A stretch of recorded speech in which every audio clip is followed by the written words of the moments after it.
Who's ready for the weekly bust? You're in the right place if you came to catch the show. Tithe and Levi are the names of your host. Who the next guest is, I really wanna know.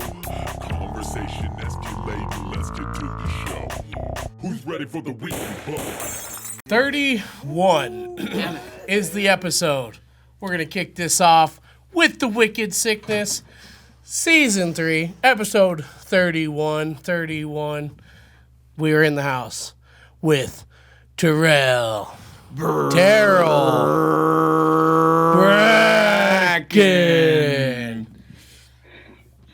Well, how's it going, guys? Pretty good, man. How are you? I'm doing well. How are you, man? Thanks for joining us.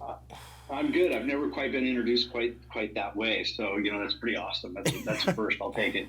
Hell yeah, man! We want to make it memorable. The introductions, right? That is true. Are you usually the guy that give the intros? Yeah, a lot of times. Yep, a lot of times. We also have our female announcer Moxie that does a lot as well. We just came off of a great day of watching BKFC, and this is our second episode of the week. And for the ones that are just joining us, we want to give you a proper introduction and give you, the audience, a good time to describe who we have in the studio tonight and what makes you such a man of importance, especially in the fight world in our community. I don't know about that. I take up a spot. I don't know how important it is. It's got to be. I think you do have an important role because you are an owner and an operator and the president and CEO of Fusion Fight League. For those who don't know, this is the man. I'm going to turn the camera around here. Thank you. So you guys can get a good view at the man. Yeah, I'm going to go cook. All right, Jake. Terrill, you want to give us some background on yourself maybe and give the viewers some good opportunity for you to. How'd you come up? Where are you from? Sure. So, I was born and raised in Billings. I've been a Montana kid my whole life. Going through school, I was pretty big into music and gymnastics. Those were the two things that I did the most of.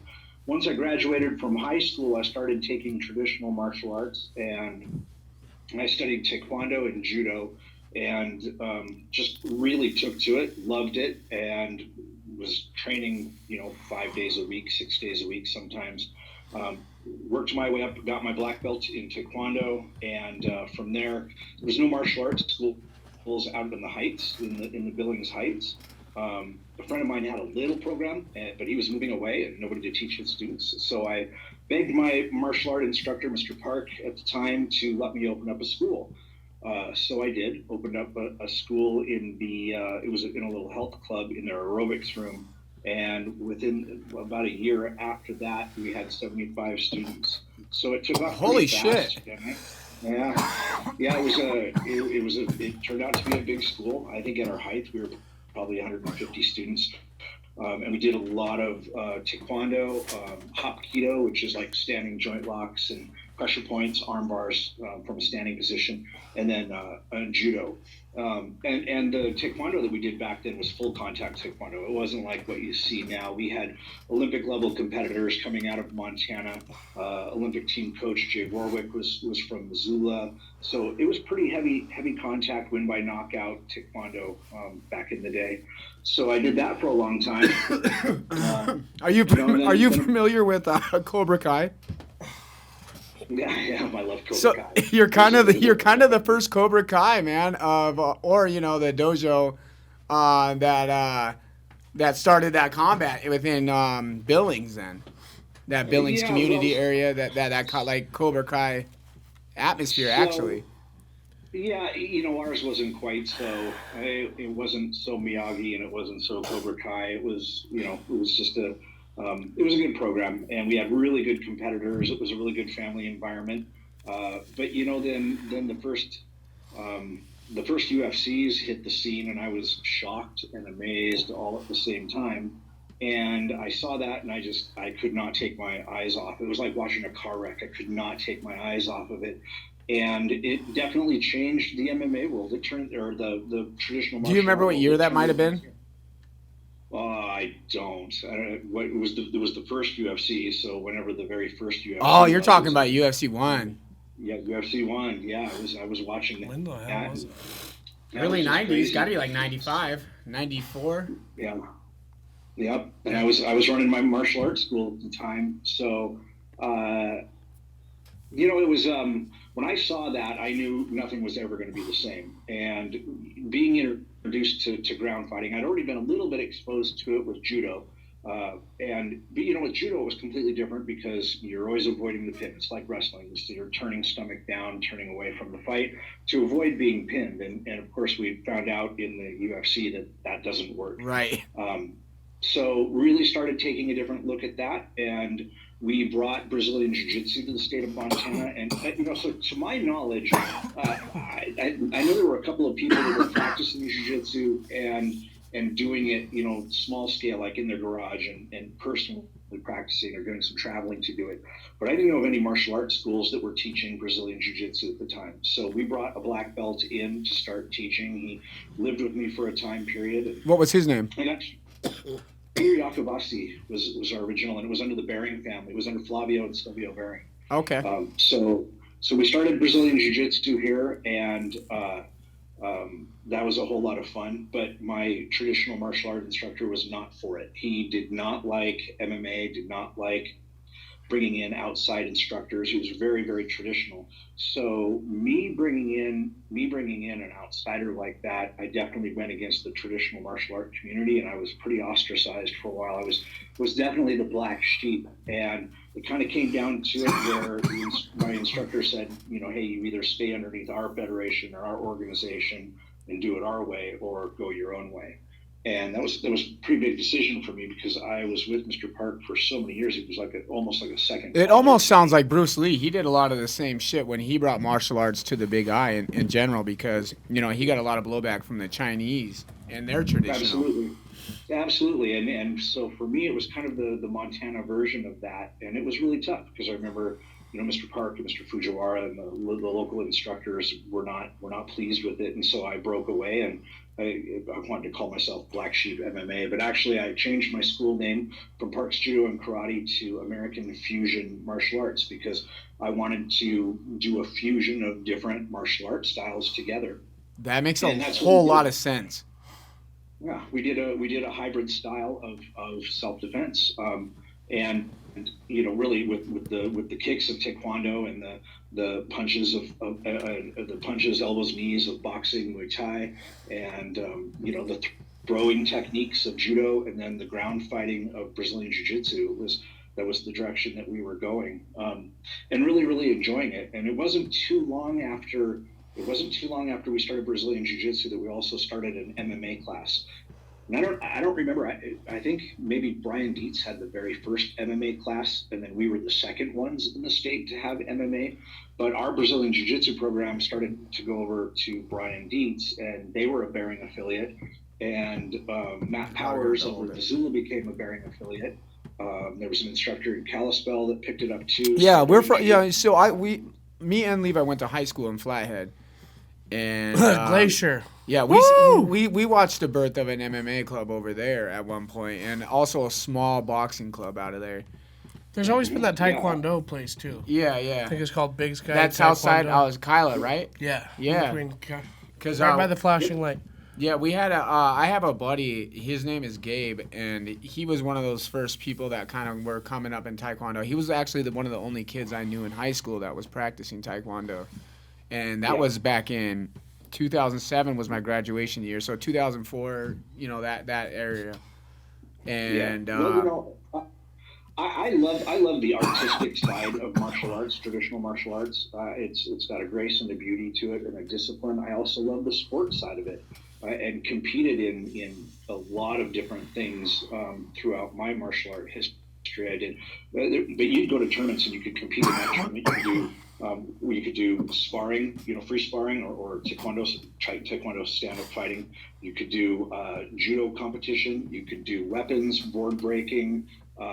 You could go into a tournament and compete in 5 different events, forms, the traditional kata, do 5 different things and compete in 5 different things in one day. And it was a lot of fun. it was a lot of experience. But my problem was I started to see that traditional martial arts did not really work for self-defense. And it was supposed to be a self-defense style, but it had some major holes in it. And two of the major holes that just were undeniable was turning to your stomach when you're on the ground, and then being in a stand-up self-defense situation and fighting with the chamber hand, punching and blocking from this traditional chamber hand. Yeah, sure. It didn't make sense. You want both your hands up in front of you, protecting yourself at all times. Punches are more direct. It's more direct for throwing practical blocks. And, so... Did you bring any of that technique or that thought or that those theories into your other profession? Because we know also that you worked a time in law enforcement and serving the community as well. Did you do any training or, any operations within the police force and help in their training? So at that time, I wasn't in law enforcement, but because a lot of police officers were starting to understand that they needed to learn to defend themselves on the ground, they started coming over and training with us. And every Tuesday, I would do a free law enforcement only class. So, and the things that we worked on was, ground fighting, weapon retention on the ground, different things like that. And I started to develop a lot of friendships with people that were in not only the city and county law enforcement, but that's where I really built a relationship with ATF officers and some DEA agents that worked out with us. And have you ever considered maybe having like an offering in some of your fighters of doing classes in prevention and because the police have been under a gun a lot for brutality and maybe using less lethal force and stuff like that? Would you be able to reach out and maybe, or have you guys ever considered doing that even, of reaching out and kind of teaching a class to police officers, through your organization? But there's so many good outlets for that right now. I mean, you got guys like Dennis Bain who are one of our most well-known referees in the state, but he also, he's working in law enforcement, and a lot of officers have started to learn and they're picking it up, and there's good quality instructors. But back then there wasn't, so I'll kind of evolve that story a little bit through getting to know law enforcement officers. I'd always been interested in law enforcement. I had relatives that were law enforcement, and I couldn't do it full time because I was running my school full time, and that was my first passion. But I did become a reserve officer, and I went over to the Laurel Police Department and became a reserve officer. And I got what was called driver certified, so I'd run my own patrols, and I did that for a while, where I was my own freestanding officer and doing my own arrests and my own reports and doing my own cases and things like that. So I got a lot of experience doing that. And I started to look at things differently, because at the time you had law enforcement officers that were teaching defensive tactics that didn't know anything about real martial arts. They'd go through a 1 week or 2 week class, or you'd have martial artists that didn't understand anything about law enforcement, including use of force and weapon retention and different things like that. So I did at that time develop a really unique perspective about the blend of both. And nowadays there's a lot of guys that have it, but back then there wasn't. And so it really did help me. To branch into defensive tactics and teaching defensive tactics for law enforcement. And from there, I was a contract guard with the U.S. Marshals Service, doing a lot of federal prisoner transports and federal court security.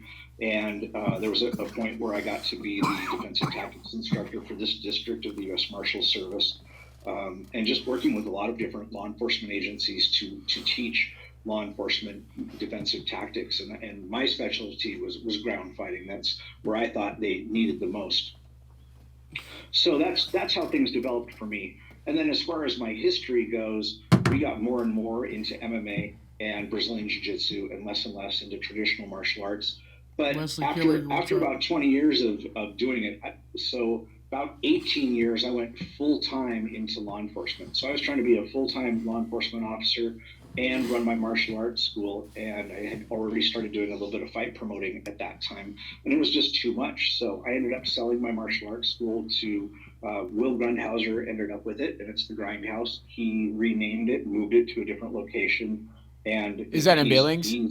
Yep. Yeah, that's in Billings. Okay. So, and he's done his evolution with the program. And, the whole goal at that time was for me to have more time to build the MMA promotion that I had started, and him to take the school to the next level. And I was still working full-time in law enforcement. So that's was kind of the evolution of it. And then recently I stopped doing law enforcement, and now I'm doing Fusion Fight League full-time. It's all I do. I'm glad that you segued like that. So that was going to be my next topic is how, because it seems like you've pioneered a lot of the steps in order to get where you are here. So it was a great way that it was actually, the episode seemed like it was perfectly designed, but I guess it wasn't. It kind of just fell in our lap this way. You pioneered a lot of this martial arts within the community of Montana, and local. And now that you've grown into this individual that has branched out and probably, I would say, arguably the best, MMA promotion in the region. I wanted to know how did the Fusion land in your lap, and how did Fusion, get you at hand? Sure, absolutely. Because I definitely wasn't the first person to put on MMA fights. And to go back as far as the evolution of martial arts in Montana, there's a lot of people that really deserve a lot of credit for that. Guys like Matt Powers, that was who I consider to be the godfather of Montana MMA. Brian Dietz, who did so much for the sport, and on and on. A lot of guys, I don't want to leave anybody out, but it definitely wasn't just me, and I certainly don't want to take all the credit. I just feel like I had a part of it, right. But I definitely don't deserve all the credit. So as far as how putting on events started for me, I had been judging and refereeing for Brian Dietz, who was doing Fight Force. I remember you judging. I remember you judging and reffing, actually. Yeah, I loved to ref. So club boxing was doing Thursday night fights here in Billings. And they reached out to me because they wanted to start incorporating one or two MMA fights every Thursday night. And at first I didn't want to do it because I really didn't like club boxing. I didn't like the environment and the atmosphere. But I wanted to look out for, my concern was that if somebody else took it, if I didn't do it and somebody else took it, that it may not be done properly. And coming up through Brian Dietz, it was really important to do things the right way because he was very particular about how things were done. So I reached out to Brian and I said, "Hey, listen, this is the offer that's been made to me. I'd really like to do it, but I won't do it without your blessing." And that was Brian's concession too, was that he wanted to make sure that if it was going to happen, that safety protocols were being done so that those MMA fights, that those one or two matches every Thursday would be safe. So I started doing that, and then it started to take off. And eventually I got an opportunity to do my own full MMA show, and we did that at the Babcock Theater. And sold out the Babcock Theater the first night, and I called it Fusion Fight League because my school was American Fusion Martial Arts. Right. I like that connection. I adore that connection. It makes me see, and this is what I guess so we know the point of a lot of these interviews are for marketing purposes, but it just worked for me because I got attached to you in your story now because of how Fusion was made. And how the name came about. I actually really like the name Fusion because of that now. I think it gives it a real nice touch to it. Sure, and that's Fusion for me was because it was the blend of all the different martial arts styles, and it was that way in self-defense, and so it was that way in MMA because that's really what it is it's the fusion of all different, taking the best parts of all martial arts and throwing the bad parts out and moving forward with it. So yeah, that's why I called it. It's badass. Fusion. Yeah, I really like that. I appreciate it. So I come to things with a much different perspective. I got my 5th degree black belt in Taekwondo. I had my 4th degree black belt in Judo. I got to my brown belt in Brazilian Jiu-Jitsu before I sold my school and stopped progressing. But I had some really great experiences. I got opportunities while I ran my school to train in Brazil. I got to go to China and Korea. I went to a lot of foreign places just to get my ass beat. And let me tell you, there's nothing. Isn't that half of what training is just learn to take an ass kicking? But you learned a lot, right? Yeah, No, I remember going to Brazil and just I had some tremendous experiences. It was a big, huge international conference, and we trained there. And I got to roll with people like Marcio Corletta. There was one training day where we had, I think it was like 11 world champions on the mat. Holy shit! I got triangle choked by Fabricio Verdum. I thought my head was literally going to pop off. It was amazing, and those people were all our teammates. And I got my blue belt when I was in Brazil. That was a pretty neat experience. But talk about getting beat. I was getting tapped out by 13, 14-year-old girls and 12-year-old girls. It was amazing. They were like next level. Yeah, and the thing that I remember in Brazil, posture in the guard was so important back then. And I remember distinctly that I could never get my posture ever. They would never let me have my posture in the guard, and I could never break their posture. It was that process of getting your posture, passing the guard, going to the dominant position. And then in some of those regions, though, you're birthed into that lifestyle, so it's not only what you're saying for you, it's a pose or a posture. For them, it's natural or like second nature. Right. Yeah. Like absolutely. It's like walking to them at that point, and that's why they become great master Especially teachers. if they have like a sibling, I'm sure, Yeah. Yeah, Absolutely. So with you growing the way you have, and you like a name infusion and coming in that way with your first event, and you throwing your, how did you end up acquiring 221? So Corey Smith was the owner of 221, and he was renting our cage. So we bring our cage over so he could put on his fights, developed a relationship with him. Then eventually started doing matchmaking for Corey. So he was renting my cage. I was doing the matchmaking, and it just kind of progressed from there. And eventually, Corey just became a little bit less and less about it. It was during pretty tough economic times. Shows weren't doing as well, and I wanted to grow. I thought it was a really good time to expand and grow. Yeah, sure. So I offered. We made the deal, and I purchased 221. And just kind of blended it into Fusion and moved forward from there. I reached out to your private. I DM'd your Instagram after I seen your recent billing show, and I said, "God damn!" I said, "Fusion came up, man," because your guys' production looked great there. I appreciate it. No, I mean it, man. You get used to seeing subpar shows when you come up in Montana. You get the shows that come around. You know what I mean? And then when you're starting to see these bigger promotions recognizing Montana starting to come around, Fusion is keeping up with the best of them now. And I appreciate that. I really appreciate that. But for me, all I see is the stuff that we have to fix. And there is a lot of stuff. Yeah. So there's always room to improve, man. And that's a sickness when you got a business, right? When you're looking at your company as a business and a growing opportunity, there's always holes to fill. What? Absolutely. What is the future of Fusion? What's your what's 2023 look like? Yeah. Well, we're putting together our 2023 schedule, and when I left law enforcement and started doing Fusion full time, we went from a one-state promotion where we were just doing fights around the state of Montana to basically, our first state that we went to was Wyoming, and we did a couple of shows in Wyoming. We did Rapid City, South. Congratulations, man, on the growth, by the way. I appreciate it. It's been hard fought, and it's not all successful. Sometimes it's 2 steps forward, 2 steps backwards. I really feel like we're just trying to carve a path, and when you're carving that path, me and Levi can probably get behind that statement a lot there. Yeah, it's hard at first, but then when you go back and do it the second time, you've built relationships and established connections and different things like that. And then from there, the third state that we just had our show in Boise, Idaho, and that show was a real great show for us.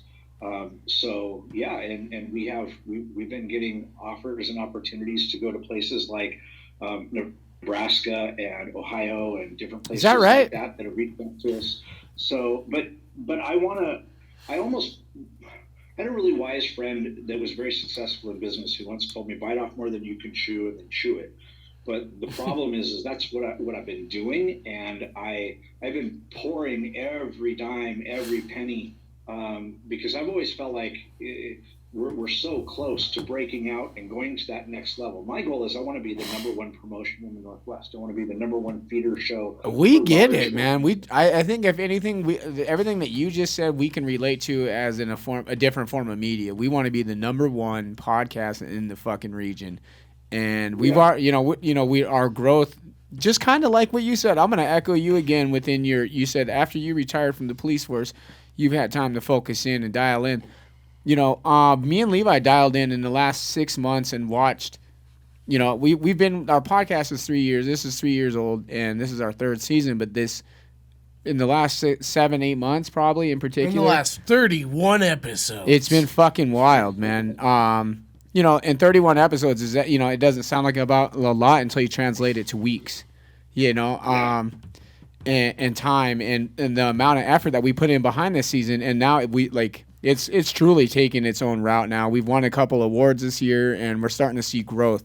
So we're almost we're growing at the same rapid pace almost as you guys in a different form. And we're experiencing a lot of the same fucking struggles. I'm sure of it. Just pouring time, effort, and you're like, fuck, man, there's more holes to fill.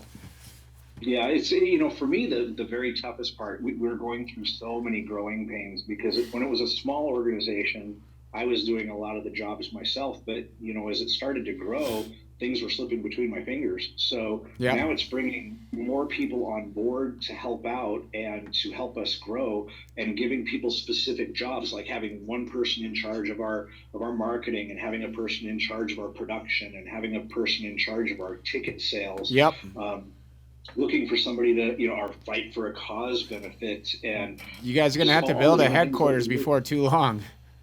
We just took on office space, and we got some exciting things that we can talk about as we go along with what's going to happen with our office space and some of our future things. We want to start an MMA talk show. And so it is a lot of growth, but with the growing pains, we have so much to fix. It's just so many things that we're not quite there yet. And I'm happy for how well we are doing, but just a lot of pieces and parts, a lot of details, and I'm not going to stay satisfied until we, on a scale of 1 to 10, I think right now we're maybe a 4 or 5, and I'm not going to start to be happy until we hit that 8 level. And unfortunately, a lot of the problems start with me, my lack of organization, my ADD nature, and it's perfectionism's weird. It's a disease. Yeah. And it's tough because financially, it's if I had one thing to complain about being a fight promoter is what people's perception is of a fight promoter. And that's probably one of my biggest complaints, because people think that they know me. They think that they know what goes on in my head. And there's this perception that I'm arrogant, or this perception that I am, rich, and that I'm making myself wealthy off of fighters' backs, especially amateur fighters that don't get paid to fight. And it's number one, I'm not getting rich. It's tough to wear the crown, man. It's heavy to wear the crown. Well, it's definitely not a king yet, but And I'm really thankful for the team that we do have. Everybody's working their ass off. They really, really are, and with very little compensation. There's nobody getting rich off of this right now. We're all putting a lot of time, effort, and energy into it to try and build it and take it to the next level. And we've started to get noticed by people. It was just 2 weeks ago that I had Mike Goldberg reach out to me as a result of our Boise, Idaho show, and had an hour-long conversation with Goldie. And, cool. People like that are taking note of us. That's badass. That is badass. We've sent fighters to Invicta, to Bellator, to LFA, to the UFC. You've had your stars lined out. That you've had stars born out of your organization. People that have fought come out of there. You got Sugar Sean. Probably right now, arguably the biggest fighter in the fucking world right now. Yeah, and I don't want to take credit for Sean. You don't have to take credit for Sean, but he definitely came out of fight organizations that started out of here. I mean, yours happens to be on that resume, right? Yeah, he came out of Montana. I'm going to plug my phone in because it's going to die. He Sure. definitely, I mean, he came out of Montana and definitely put put a lot of things. But he did fight for us twice before going pro. But really honestly, that's Corey Smith and 221 that really deserves credit for Sean. I've never wanted to ride those coattails in an unfair way. So. That's fair. Credit where credit's due. But we've had people come through the organization, like Hunter Azure would be one person that came through. We've had Roxanne Modafferi came and fought for us and got her return shot back with the UFC. She was our 135 title holder. Just a lot. Jessica Borga went to Bellator and then went on to BKFC. Just different fighters like that, and that's the goal. So.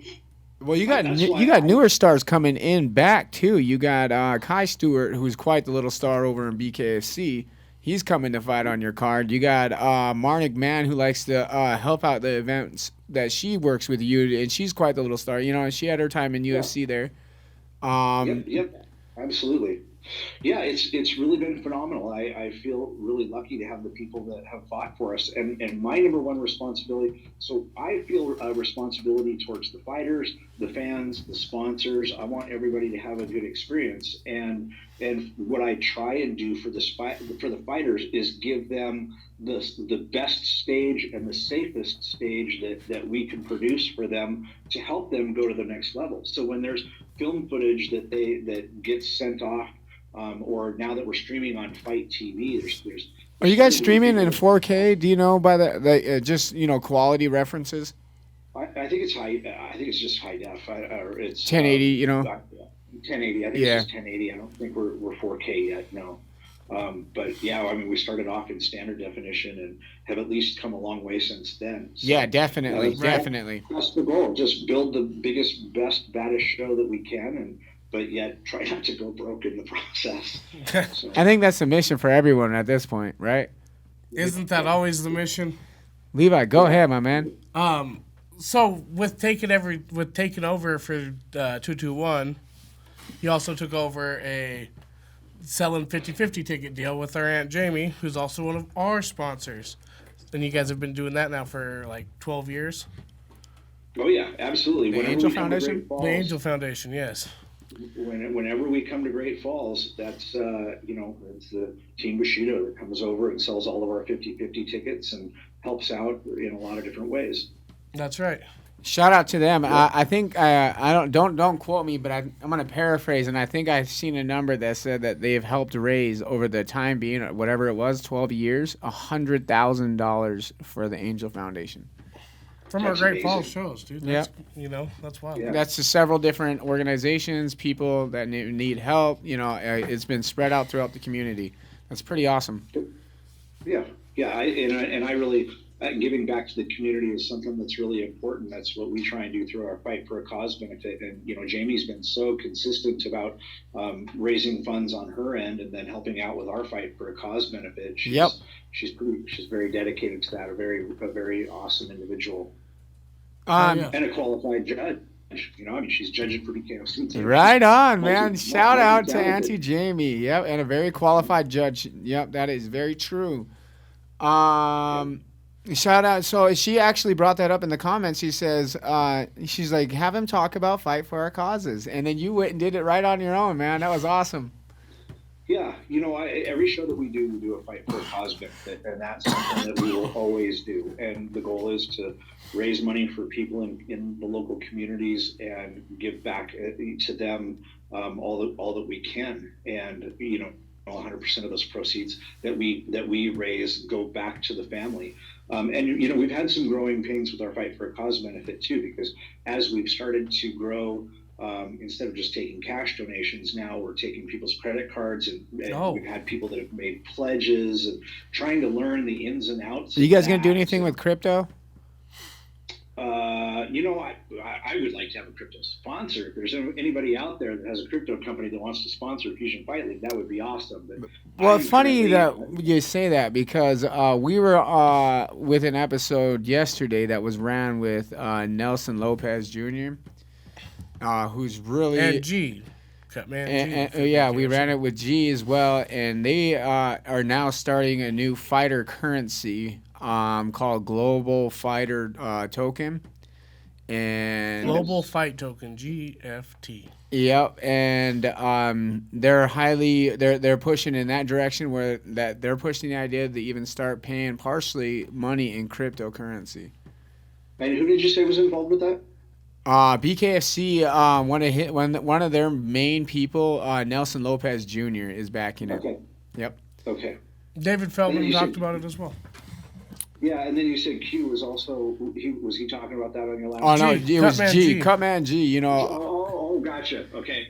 Yeah. Q, Shout out. Q is one of the other BKFC employees that have gotten to know a little bit. We know Q. Hey, shout out for G though. G is absolutely a phenomenal cut man. I've gotten to watch him at work, and the way he works with the fighters, he is top notch. I've been impressed with him every time I've seen him cage side. Q's hella cool. G said everyone gets 100% every corner. G's amazing, if man. If he's working, he's like, I'm working.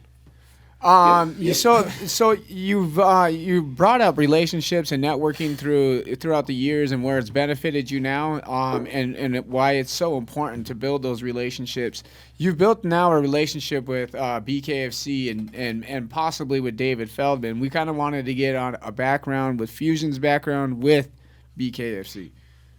Yeah, absolutely. Well, we learned about BKFC and what they were doing. We heard that they wanted to kind of expand out this direction, and they heard about us through a few different sources. I know one of them was Joe Riggs talked about us a little bit and thought that we could help them. So we started communicating back and forth, and I decided to take the bull by the horns and made a trip out to Philadelphia and met with them personally. Got to sit in their headquarters and see how they do things, and met all the staff members, and they got to quiz me and get to know a little bit about us and our organization. And then from there, went to a few of their events to see how they actually did things at the shows, and got to help out with some things backstage a little bit, and got to learn about how they run their commission, or how the commission works with. They have a main person, Thomas Scanza, that works with the commissions, and different people like that. Got to make some really awesome acquaintances with people like Sean Wheelock and Chris Lytle. They're all a lot of those gentlemen are they've been so welcoming on our end as well. We love that community. Jeff Houston. Yep. Jeff Houston. Mr. That Worldwide. is such a tight-knit. It's such an awesome group of people, and when they all get together at different locations, it's like family coming together, and they take you in as family. So the first show that we brought BKFC for was the Billings show at Metro Park, and that was a great show, a lot of fun. Kai, our boy, showed out there, man. Kai Stewart. He's our dog. We sponsor Kai actually. He's one of our fighters that we sponsored going into his second BKFC fight, right? Yeah. Yeah, Montana fighters did really, really well on that show. Gates first. I think that show surprised a lot of people about the quality of Montana fighters and how good our fighters really are here. So that was, Josh Wright was fight of the night. With Tom Dallas Schoaf Davison fought. Tom Schoaf, yeah. You got Dallas fighting on your card as well. Nice. On the season's beatings. We'll talk about that here shortly. But I'm excited for that. So you had your hand in bringing them here then. Yeah. We were the organization that helped them to build some relationships, and we had the relationships with the venues and some advertising partners and different things like that. So when they go to different places, they work with a local promoter to help them expand. And that was one of the things that I got to do, is help them expand out here for Billings and Great Falls. And that's been a great experience. And I think it's been a good opportunity for fighters. And it's been a real learning experience for me. I would say that getting to be behind the scenes at BKFC and seeing the way that they do things has really, really supercharged Fusion Fight League and really taught me a lot. And getting to travel around, see different organizations, and see how they do. BKFC is they move at a different level. They really do set the standard. I've been at a few of their shows. I went down to their Florida show as well, And the way they see it, the way they move at the big levels too, like when you're moving in the hard rock, it's not like something we have here in Montana. It's like a real casino, and like there's super security, and everything's out, like moved in a different fashion there, and it's very fast paced. That's where I met you guys the first time, was there. I think so. Yep, that is right. Yeah, I did meet you down there. Oh shit, man. Yep. I forgot about that. Yeah, I've met you at 20 past 4 like 3 times. Right. Yep. Going in, taking care of stuff with our sponsor, 20 past 4. Hell yeah. That's great. Sponsor of Weekly Bust and Fusion Fight League. Yep. So shout out, 20 past 4. So that was really when I first met. That's right. Yeah, we've. It's cool to witness how that company moved, and I could see that could be spread, and it's almost contagious. Like you're like, oh shit, this is how this shit's supposed to be ran, man. It's cool what they got going on. I know that you built a relationship to toe the line as well. So there's that's something that's in process right now. So BKFC has a promotion that's kind of like, I guess I would call it their farm league promotion, toe the line. And basically because BKFC is only going to come out here so many times, like, really looking at once a year that BKFC will be coming out it makes here sense. and doing a show in Montana. Mm-hmm. So what they want to do is they want to help get new talent going, and they do that through Toe the Line. So I'll be working with that promotion to help that in 2023. We'll be in conjunction with Fusion Fight League. Gotcha. We'll also be doing Toe the Line and going around doing shows around the state. And actually, we'll be doing Toe the Line shows in Montana, Wyoming, and Colorado is what we're talking about right now. There's still things to be put together with the details that are getting done, but it's an awesome opportunity. And that's badass. With BKFC. So that's. Do you know what's kind of neat? Where we're headed. That your story kind of blends super well with bare knuckle is that a lot of people don't know is that like one of the oldest bare knuckle organizations is the Police Gazette, and and it's like one of the most it was one of the more sought after belts, and it's kind of cool that you would have your hand in the police, and then going into bare knuckle as well. It just kind of segue cool, man. Yeah, absolutely. And, I think that relationship with BKFC has changed. So a lot of things there that I'm not real clear on, but met some good people through there as well. Heck yeah, man. Fighters, the fighters that I've gotten to meet, we talk about the employees of BKFC, but some of the people, one of my favorite people in the world, Christine Faria, she's a beast, awesome, man. We love her too, man. She's been on our show. Shout out to Champ. Yeah. Shout out to the Champ, the misfit. Yeah, absolutely. Yeah, it's going to be a long time before anybody takes that away from her. I agree, man. We said it too on the show. We're like, we don't know of a woman that's bad enough to go take that from her, man. She's on a different level. When you hear fighters talk about that other fighters just don't understand what it's like until they've been hit by her, she embarrassed Taylor, man. Yeah. Having that Muay Thai background just is. We said that on the show. We're like, that Muay Thai, man, she's a fucking savage, dude. That woman right there, when you hit, like when you heard her hit, you're like, fuck, dude, that's a hit. Yeah. When you hit so hard, you just make people quit. That's But what I like about Christina is how awesome of a person that she is. She's cool as fuck. Hell yeah. Absolutely. She says she has a hard time being marketed. I said, then you got the wrong people marketing you.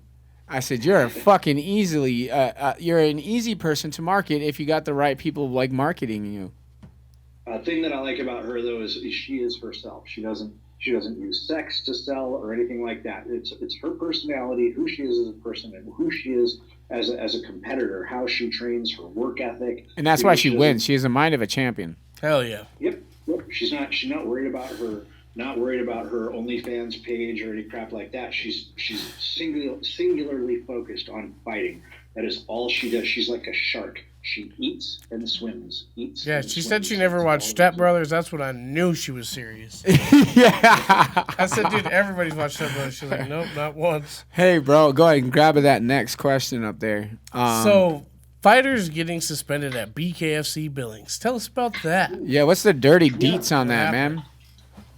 Yeah, so that was a learning experience for them. They brought in an independent commission to certify the fighters, but the ABC did not recognize it, and so That's where all of that. That's where all of that happened. So fighters had a 3-month suspension. We did get a couple of the fighters their suspension lifted a little bit early so that they could compete in other events. And that's just politics. There's politics in everything. Fuck yeah, man! If you know anything about the fight world, man, it's political. Yep, it really is. And there's politics in everything. But BKFC honestly thought that they did the necessary things to protect the fighters. It didn't work out that way. So what they did was they just brought in an independent ABC sanctioning committee for their shows. Now they bring in the state of Nebraska when they come to Montana to independently sanction the shows, much like what we're doing with Fusion Fight League. We're bringing in the Wyoming State Athletic Commission to sanction our events. And problem solved. It was a one and done problem that nobody will have to experience again. Okay, fair. Yep, Awesome. I agree. Great answer, man. With that, what is your favorite event, rather that you've been to or that you put on? Yeah. That's Most memorable or favorite? What's the question here? You want favorite or memorable? I would say of other people's events, Knucklemania in Miami was Fuck yeah, man. That was my the first or second one? Most memorable. The first one. Sweet. That was amazing. Well, was it the first or second one? That was a year ago. That'd be second then. Second one. Okay. Yep. So that one. That was that because I wasn't involved with BKFC for the first one. That was the one that I got my jaw dropped. No. Where it was just like wow, and so I was sitting right next to Tyron Woodley, and that I look right. There's Tyron Woodley. I said there was. It was just amazing. All of the VIPs and everybody was there. The level of fights, the level of production, and that was. I would also say one of my favorite events that I was at was one of my most memorable because of how much I learned. It was BKFC Omaha, and I was sitting back and I was sitting just right behind the commentators, Chris Lytle and Sean Wheelock, and I was watching their screen, and I was able to see what the at-home audience was seeing, and then I had the live show, and I got to compare and contrast. And see the whole thing real time and happening, and I'm like a kid in a candy store because of what I'm wanting to do with Fusion Fight League and how I want to take us to that level to be that polished in what they do. And I remember watching that and watching all the pieces and parts come together and just be amazed. That was really incredible for me. As far as Fusion Fight League, there's so many experiences that I've had with Fusion. Being in the fight industry, I've had the highest of highs and the lowest of lows. It's doing shows like backflips and beatdowns where we've had motorcycles doing and snowmobiles and quads doing backflips over the top of the cage in between the fights, and then jumping. The first time we did it, we jumped. Lloyd Woodard was fighting, and we fought. He wanted his. He volunteered. That's fucking crazy, man. That's like Nitro Circus going on. Yeah, above your head during the fight. I don't even remember who Lloyd was fighting. I just remember they're just standing in the middle of the cage and throwing and motorcycles and everybody flipping over the top at the same time, and it was crazy. You don't know what to watch. Award. We were on Inside MMA for that. We made the front page of Yahoo. That was a pretty cool experience.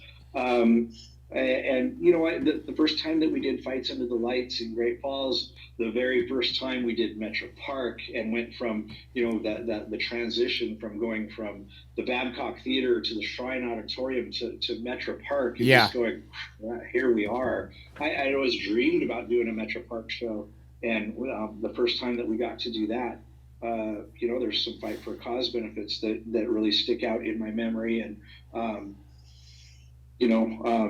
thinking about some of the Metro Park looks incredible. When you had it fucking set up, and I seen not only your guys' photos, but I seen Kai Stewart's when he was up in there looking down. It looked fucking incredible.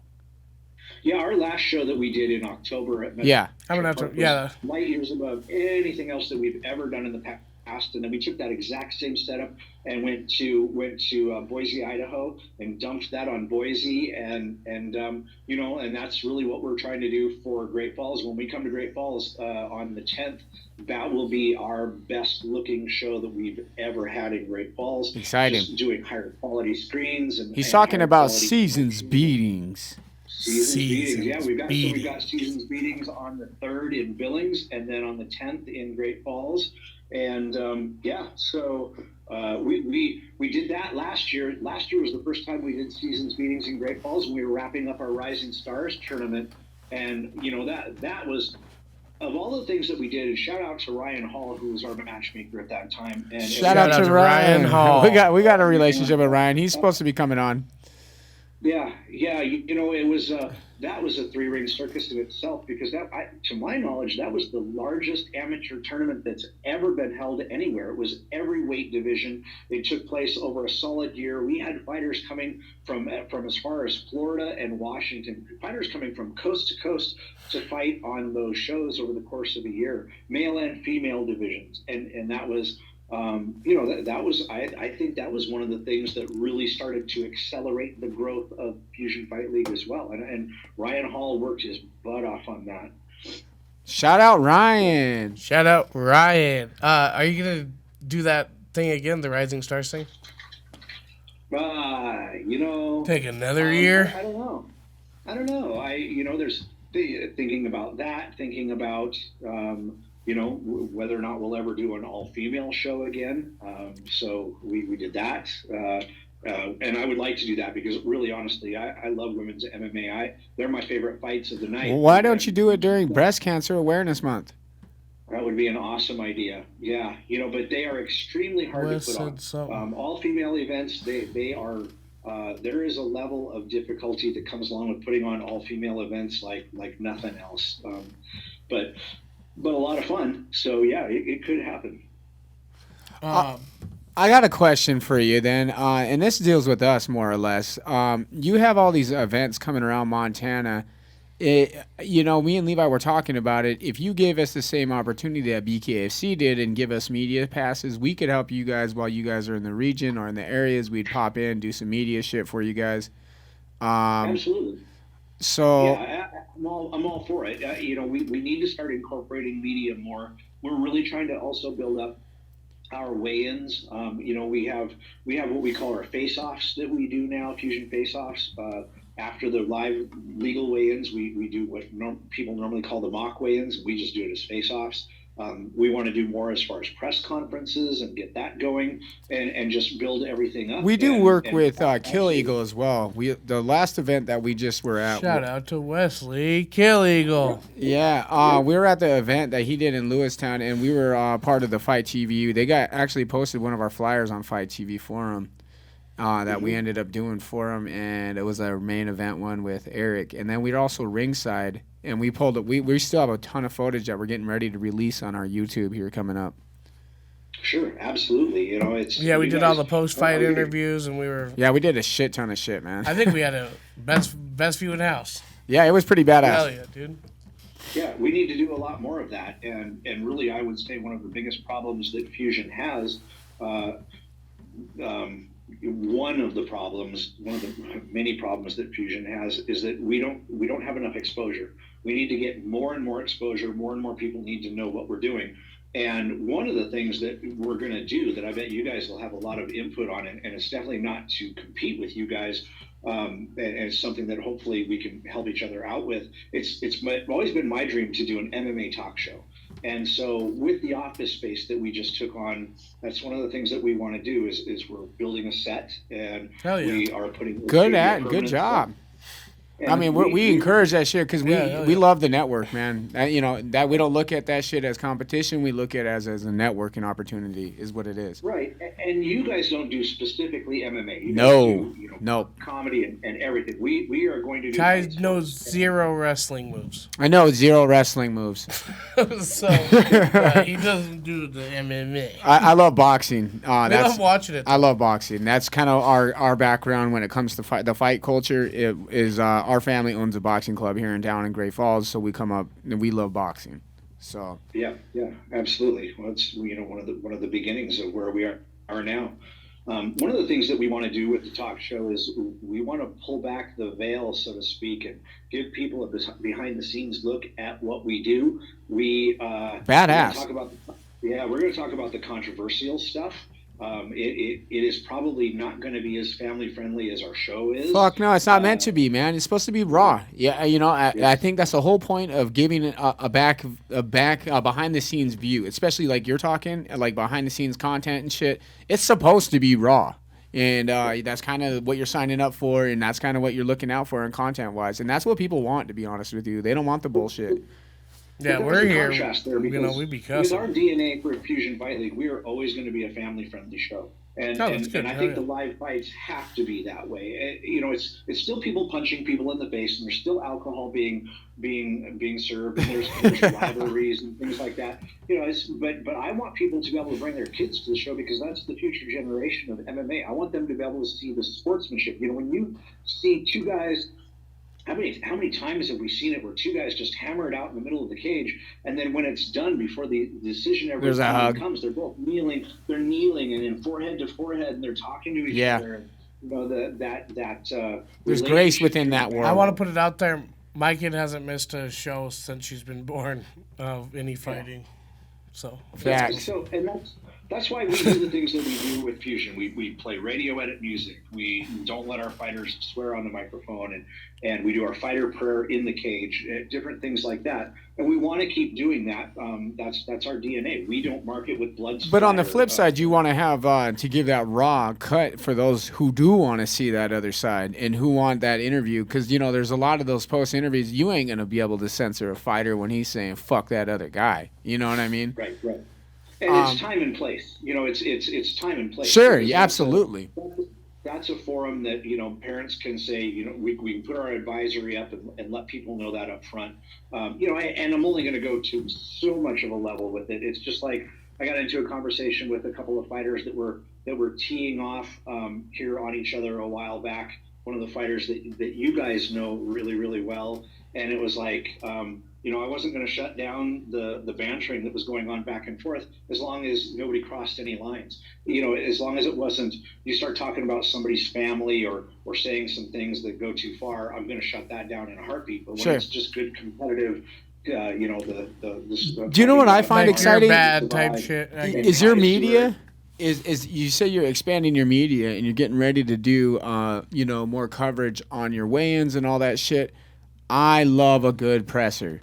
I don't give a fuck. I want to hear exactly. Oh, like open mic pressers? Fuck yeah, man! I love a presser. I loved it. I love when the audience and the fans get an opportunity to ask the fighter a question like, "Yo, so what inspires you to fight so and so?" And if there is drama, that is the time to pull it out and market the piss out of it. Yeah, absolutely. So, but let's talk about that. I would love to do that. I would love to have and that's things that I learned from BKFC. So if you got let's say you got a Saturday event, Thursday is going to be the presser, Friday is going to be the weigh-ins, and then Saturday is going to be the event. But for us, I've always had the expression that if I had some money to work with, I'd be dangerous. I've got champagne. Fuck yeah, man. We feel that. We're doing with very little money. And, so in order to do that, that means you're bringing fighters a full day early. And that means another night of hotel rooms and everything like that. And I'll tell you guys right now, some of the things that could easily put us out of business is we don't get the deals on hotels that we used to. That has completely changed. I think it's funny because, for example, Boise, Idaho. In Boise, Idaho, we went through just shy of $10,000 in hotel rooms alone. We've been kind of networking within these communities, and we're getting a lot of the same people, especially that that we know, that the circles within. I almost feel like there should be a fighters community or a committee, that helps negotiate, community terms on each city, and representatives. That when these events are being passed and held in each city, that we can come together as a community and start doing that. Because then you have bars that you can hold your after parties, and then you got your pressers that would like that commotion there at their community. And I think if there was some kind of community or a committee that those guys had representatives on, then that would help tremendously. I agree with Terrill, that. did we lose you?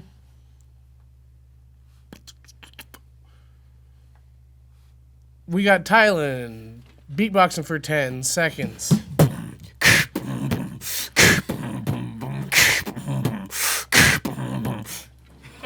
Hell yeah.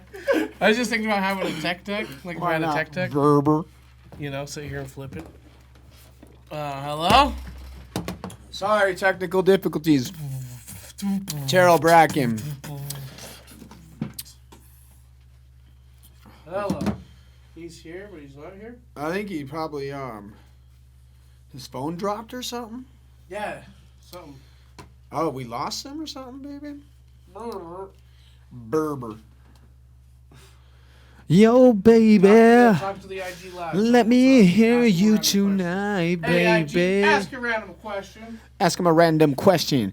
If there's answer any it right viewers, now. do I'll you answer have it any right questions? Huh? Oh, I said, tell him to ask you a random question. I don't know. I don't know. Instagram, do you have any random questions? Random question. What the fuck just happened? I dare. Yeah, invite. Yeah, baby. Re-invite. This shit happens. Well, It happens and it's out of our control, people.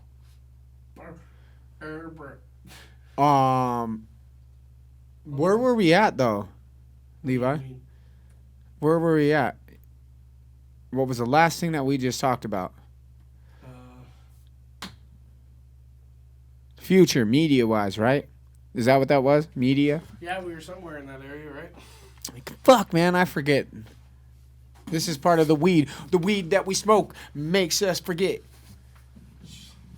No, is that not true? Shout out. Shout out to Mary Jane and her contribution within my brain. Hey, and now we got Thailand beatboxing for 10 seconds. Come on. Oh, shit, he's back. Is he back? Back at it. You know. We're just gonna... Terrill, are you back, baby? He's back. Yeah. Sorry, guys, my phone died. You are, dude. We Damn, figured even something. Dinchie still died. We All right. figured something happened. Yeah, It's sorry okay. about that. Thailand beatboxed that whole time. It was all We, good. it's all good. We carried the show. We figured we'd just wait till we got We you call back. that super marketing on the fly. Hey, shout out to 20 Past 4, One Stop Vape and Head Shop. Those are our sponsors. Speaking of time and marketing value. Our clock's always set to 4:20 in the studio. 4:20. That is true. It is. We don't have no batteries in our clock. That's like we're not lying. It is. So where did we leave off? I was asking if it was hip to be square. No. We were talking about media. Hold on. But is it hip to be square? Man, I'm as square as they get. So, I mean. But do you consider yourself hip? So the answer is no. Dang. We found out that we're vanilla. We've been told that. In one of our episodes, we got told we're vanilla. So fucking, we were talking about media, man, and your growth and where you plan on going from there with pressers, and I was talking about maybe building a fighter committee, where you guys where there's fight representatives for each community that can get together and be like, yo, we have an event coming up in 3 months. Can we organize some shit that's going on? So the company alone isn't, because it's not just the company that benefits from these events. It's fucking everyone around. It's the viewers. It's the people. It's the towns. Yeah. So for me, I mean, the way I'd like to do it right now is I'd like to have a really good, reliable local person in each town or group of people in each town that I'm working with, to make things happen in that community. But, we've always tried to do that. Some towns we have it and some towns we don't. And I'm needing that more. I need more local people in Great Falls to help us out, because it's really hard to promote in towns that you don't live in, whether it's making contacts with sponsors or Yeah, Billings just started fucking with our show. Like, we've been in Kalispell and, like... Yeah, Great no, Falls, we get but it, man. Billings It's was so hard. weird to branch out to other communities that you're not necessarily hands-on with. It's hard to get Like that you've been there, but you don't know there. You know? Yeah. Yeah, I try and go before every event and do like sponsor sales. And if it's a new place, I've got to go and check out the venue and just get the lay of the land. But, when you got kids and... Right. When you have... on a budget, that's the biggest thing. And that was one of the things that I was talking about is if I had some money to work with, I'd be dangerous.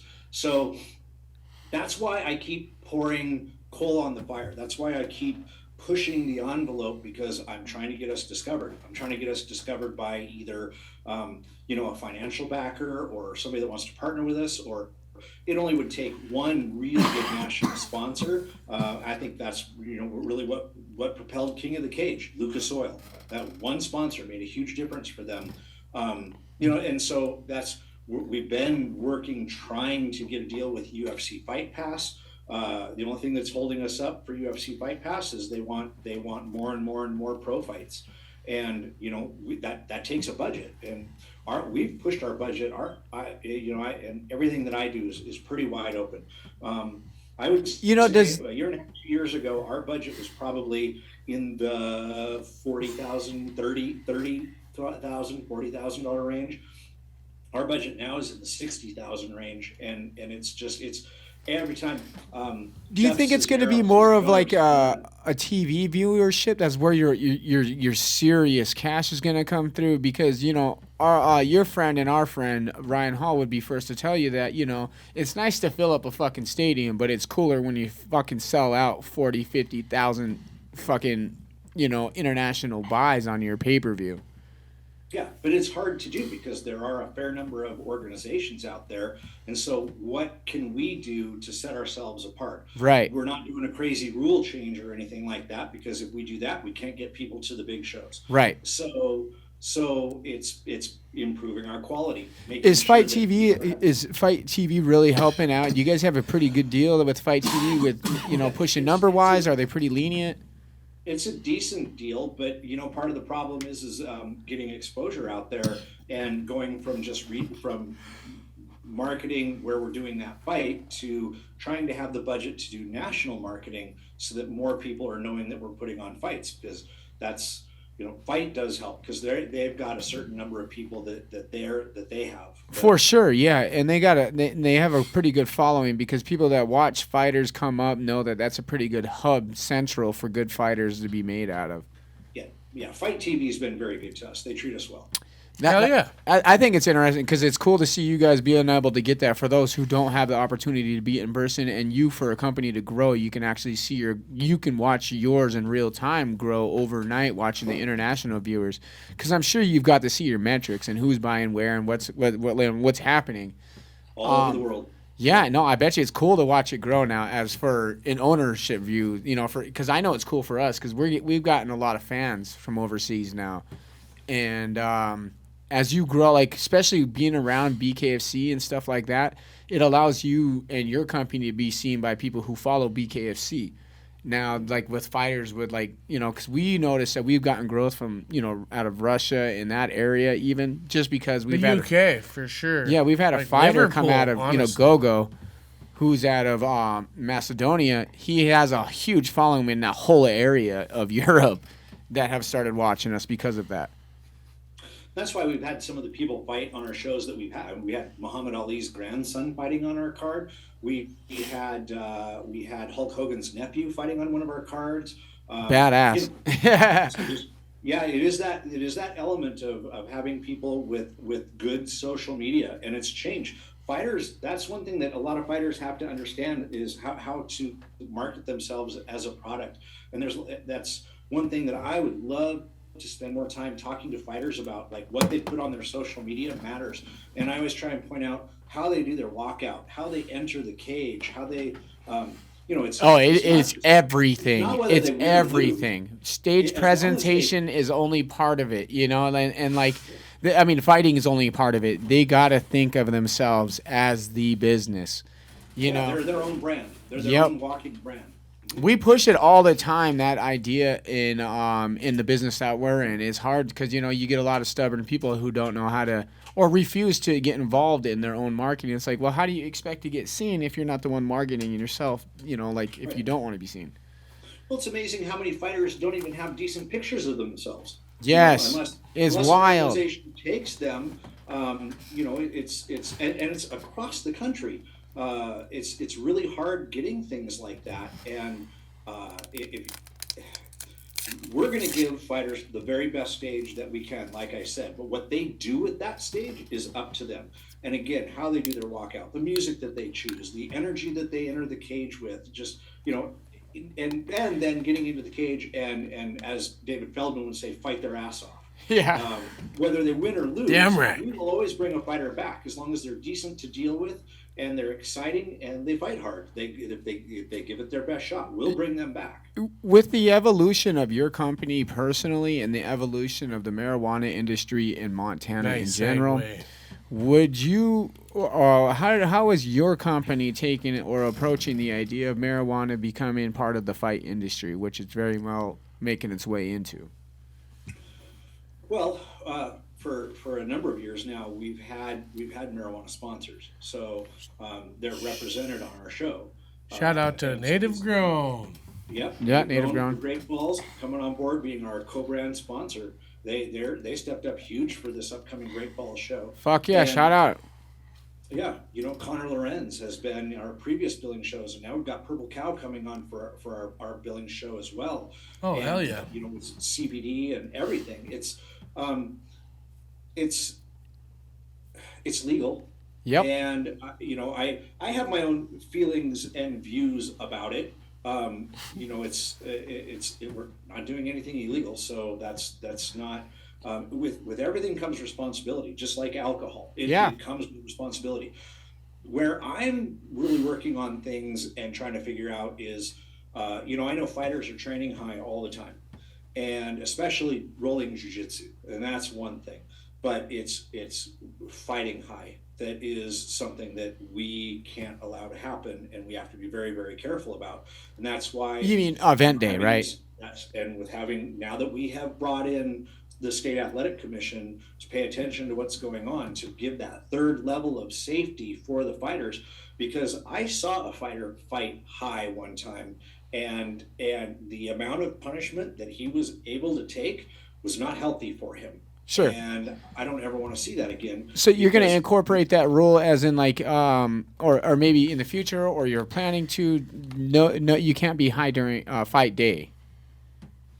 So once you come in and do your doctor's check, you're basically quarantined.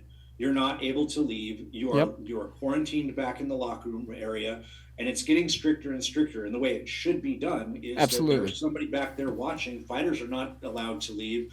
You're not allowed to be back there unless you're a corner man or a coach and you're wearing a wristband. There's no family or friends back in the locker room area, and everything that is everything that goes back there is strictly controlled. Same way as alcohol. We're not going to let a fighter fight drunk. It just isn't going to happen. So absolutely, it's really no different than that. It's just about fighter safety. I think it's awesome that you're not going to be the one that's going to move in a shy manner towards the industry. It's cool that you've embraced it, and because you see that the fighters really do use it for recovery. It's been used for its medicinal use, and it's now recreational. So now it is viewed as the same as alcohol.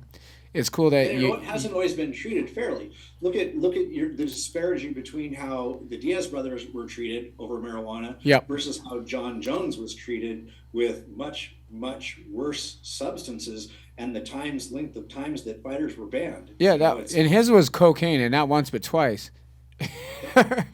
It's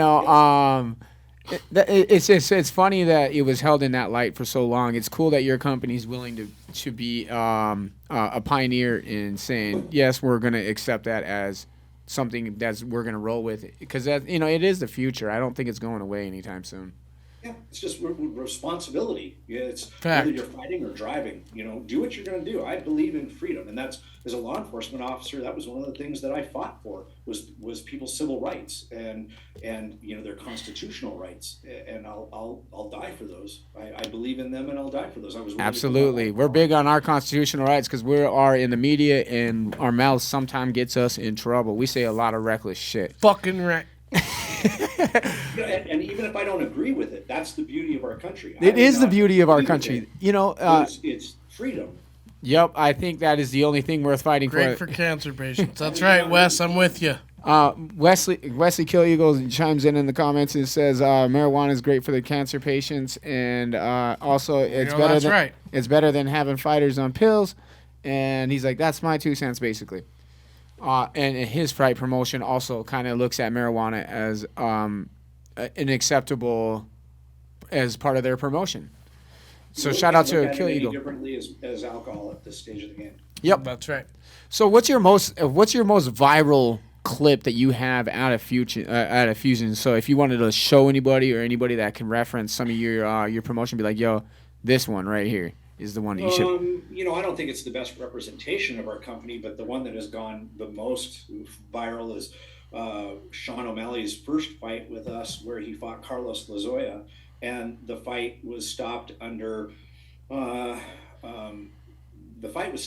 due to Sean not being able to continue, and he was awarded the win. And it was very controversial. A lot of people have a lot of opinions about what happened in that fight on both sides of the coin.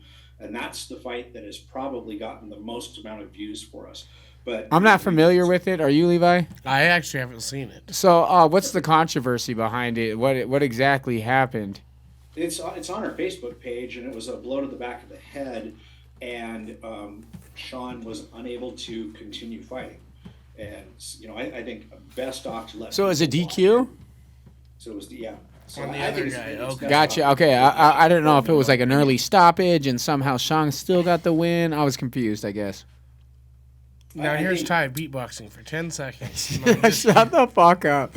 I think the controversy was whether or not Sean was able to continue or whether he chose to not continue.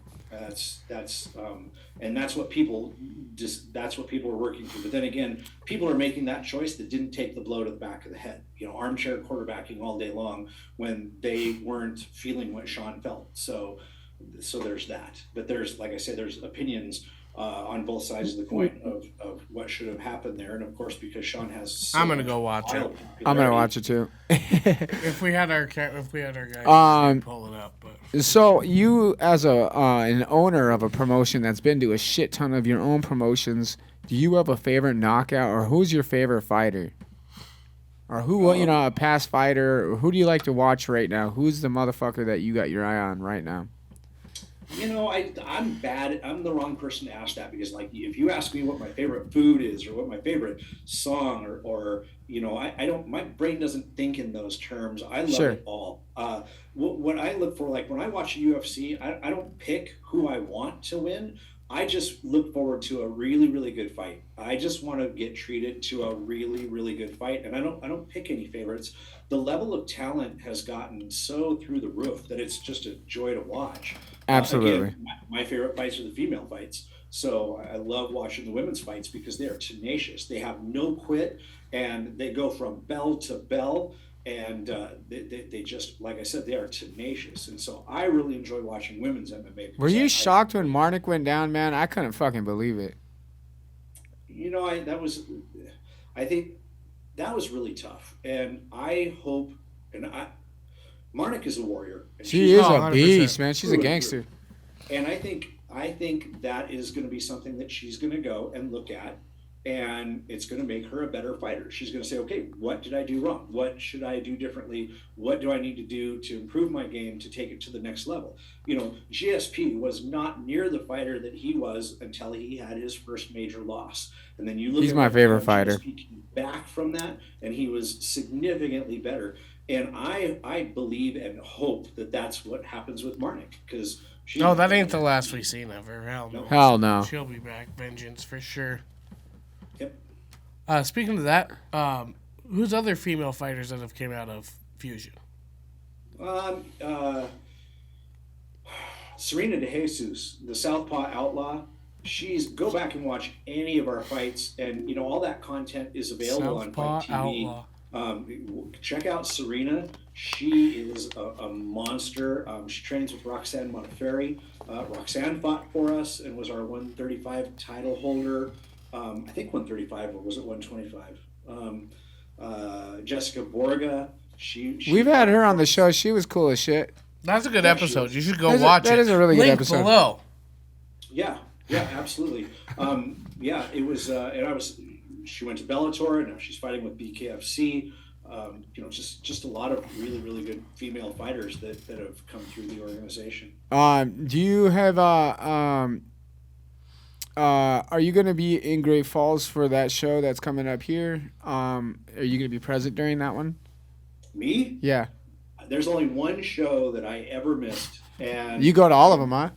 Well, I bet we've had like 12 years of shows, and the only one that I did not make was 2020 in Kalispell, our very first show ever in Kalispell, but it was also the launch of the police department that I helped to get started for the Crow tribe, and I was the chief of police, and so I couldn't be two places at once, and sure. That project was 3.5 years in the making, so I wasn't able to change the launch of the date of the launch, and so that's the only show that I've ever missed. Other than that, the show's not going to happen without me being there. Fuck yeah, cool, man. I was just excited. I was just wondering if you were gonna, if you've ever missed this show, or if you were gonna be present during this one, because I would like to have you in studio at some point too. Yeah, absolutely. I'm happy to do that, and I need to be making more trips to Great Falls to kind of get things going and get things built back up. Great Falls is one of our favorite towns. It's one of the best fight towns in Montana. So we definitely want to. We will always keep doing shows. It's one of the best fight towns in the Northwest. Come on out, Great Falls, Montana. Fuck yeah! Seasons beatings, baby. Yeah. Hell yeah. Yeah, and then we're also this year we're going to be going to Bozeman and Missoula.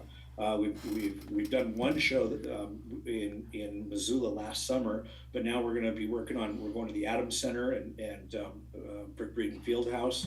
So that's exciting. That is. We're really excited. I feel like Missoula is like one of the Missoula and Bozeman. I don't feel like they're fight towns at all. No.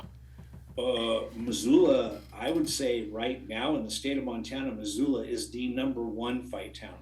For putting on shows, for putting on venues. I haven't even. The show. I know they have fighters. Summer in July that we did at the baseball parks, Fights Under the Lights. The turnout was awesome. Really.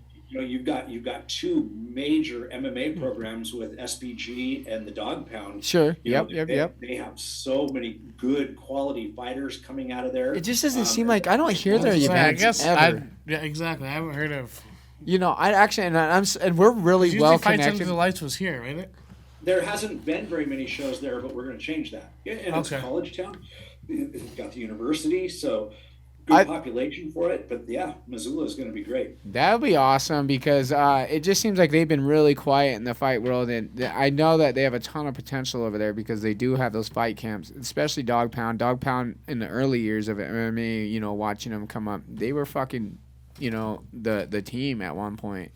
Like I said, Matt Powers is the godfather of Montana MMA. Look at some of the fighters that he's turned out. Yeah, he's like Leo Bercier and Tim Welch. And, guys like that. And now his kid, Connell. They got Sawyer Dupree now that is actually a pretty recognized fighter within the fight world, too. He come out of Dog Pound and actually just a shit ton of the motherfuckers, dude. Actually, they had a squad. Like I guess I just don't hear. Like I said, I know they have fighters. I just didn't know they had events. I don't know the events that they've ever tossed there. I can't believe I didn't even think about it. Lauren Wolf, one of our past title holders, now one of our pro fighters.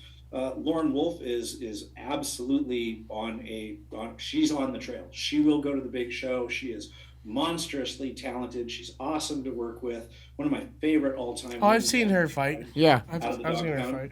Yeah. Yep, absolutely. So great fighters coming out of there. It's just... I'm just hoping that the sport grows. I'm hoping that coaches step up. We got great coaches in Great Falls. You got Dave Evans coaching. Shout out Dave Evans.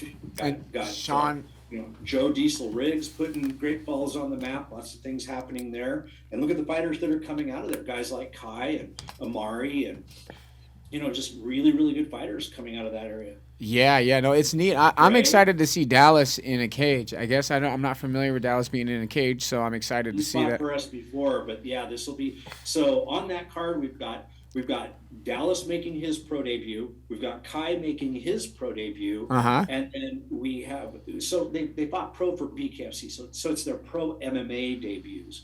Right. So okay. That's one thing that maybe a lot of people don't understand is that once you go pro in any combat sport, you are pro in all combat sports. Don't ask me if I agree with it, but so if you go pro as a boxer, you are then automatically a pro MMA fighter, and vice versa. That's part of us being sanctioned. I don't think I knew that as well, man. Ever. That's part of being sanctioned. Crazy. Yeah, so we got James Dennis also making his pro MMA debut. So our buddy was just in the studio. He's excited for that fight. Actually, he hasn't been to how many fucking fights in ever in 3 years? 5 to 7 years. Yeah, something like that. Some fucking ridiculous number. I was like, for real? He's like, dude, he's like, I'm going because my buddy James Dennis is fighting. And he wants to watch Kai get down. It's great. I'm excited to watch all three of those fights, and I think they've got tough matchups. I'm gonna say it right now, right here.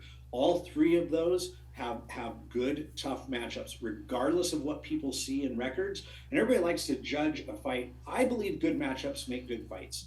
And good matchmaking makes a good fight. Anybody to fight any?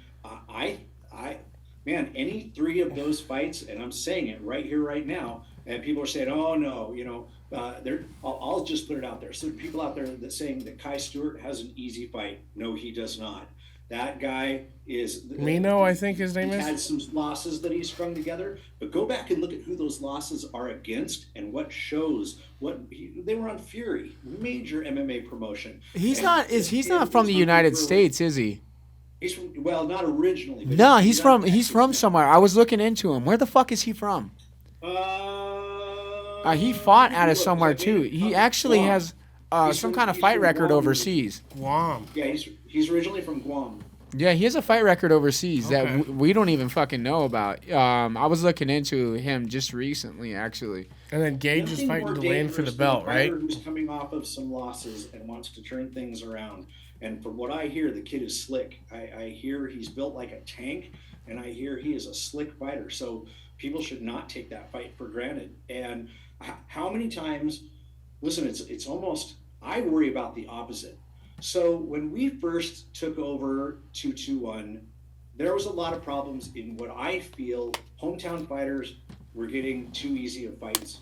And the very first show that we did as Fusion, it was called No Easy Fights. It was # No Easy Fights. And ever since then, we have tried to make sure that we've had a lot of hometown fighters in main events and co-main events not win. And sometimes it makes us... Nobody likes a stacked card as much as promotion or as fighters and coaches and all that shit. Nobody, I like 50-50 cards. Nobody fucking wants a stacked card. And, fighters or anybody who's involved in the fight community can recognize a stacked fucking card any day. And even the casual fan will, be like, damn, dude, this felt like it was just one-sided the whole night, well, there's a reason because, there was politics involved. I like when there's not a whole lot of politics within and you find a good matchmaker who's willing to fucking get the grip. Put it right out there as a promoter, I want the hometown fighters to win because I want the hometown crowd insane, sure, yeah, and to walk away happy. But we can't always do that because hometown people get tired of watching their local fighters beat up on tomato cans, and I hate it. Yeah. So, going to Boise. Boise is an awesome town because there's two awesome gyms that we regularly work with. That was there, Team No Excuse and SBG Idaho. And we put together tough fights for those fighters. And to their credit, they stepped up and took them. And one Boise fighter out of, 11 fights, one Boise fighter walked away with a win. And I was really worried that Boise wasn't going to want us to come back. Because, it's like, damn. The main event was Ben Hollier versus Hunter Azure. And Hunter Azure won that fight. So, the feature fight, the co-main event, and the main event, all three local pros lost. It fucking happens, though. You know, you can't be a baby about it. It's you know, if you want an easy fight, go fight for someone else. So when people say, "Oh, you're handing this fighter a duck," no, I'm not. They need to do their homework more and look at those fighters, because all three of those fighters, you know, Kai, James, Dallas, they're all three in for an all-day fight. I believe that through and through. Now we'll see. I've never seen their opponents fight. Oh no! I can't wait to document this shit when we show up to this. Me too. So we've never been media passed for a Fusion event, so we're excited. We're gonna document the fuck out of this one too. It's gonna be cool, man. We're excited to see what happens, and we're excited to work with you. I know I am. Down at Seasons Meetings. Are you guys excited for the main event on Seasons Meetings? Yes, I am. 100%. The belt fight is gonna be fucking.